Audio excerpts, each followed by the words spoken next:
Welcome back to Sculpt Total Body. Let's get ready to crush it.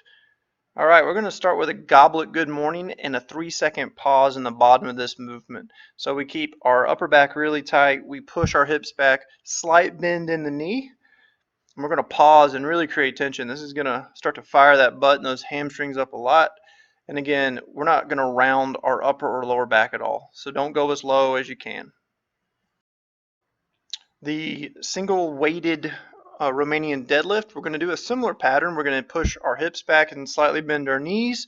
The weight's not going to go all the way down. We're going to have a 4-second lowering. Then we get to that lowering position, we're going to hold for 2 seconds. So this is really going to light up those hamstrings. But let's make sure that when we come up to the top, we squeeze our butt and open our hips and keep that back tight.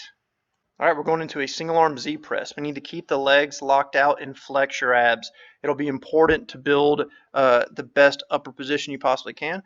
When we get the weight above our heads, we're going to hold for 2 seconds, and then we're going to lower it down for 3. So I'm going to get it up, 1, 2, 1, 2, 3, and then I fire back up, trying to squeeze my abs and stay as upright as possible. Right here we're going to go Superman swimmers alternating. It's easier to just count your arms, like left, 1, 2, 3, 4, 5, 6, and just let your feet kind of go as they may. It looks easy, but it's going to be fairly challenging. Then we're going to rest a little bit. We'll pop up into a side plank, and we're going to do hip dips or hip lifts with a 3-second lowering. You'll see 1, 2, 3, and then fire it back up each side. If you can't do it, then we'll drop down to the knees and have a controlled lowering that way.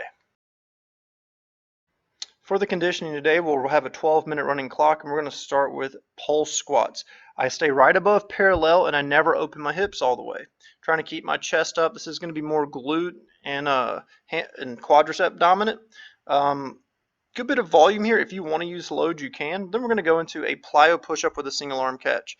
Pretty challenging movement. If you have to go down to your knees, go down to your knees. But what I want to see is some explosiveness and then a solid catch. You kind of want your hands slightly under your torso. So we don't want to get to where we're risking hurting our shoulder or anything like that. Then we go into forward lunges. You can also use load on these, similar to the pulse squats. Completely up to you. But what I want you to see is look at the right angles I hit right here. I'm not overextending my hip. I'm trying to stay at right angles with my lead knee and my back knee.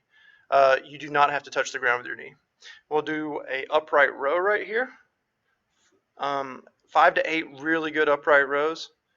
And make sure that we're tracing the center line of our body. Then we're going to finish with 5 lateral bear crawls in each direction. We're going to stay in a solid bear or quadruped position, and we're going to have a good even flat back moving left to right.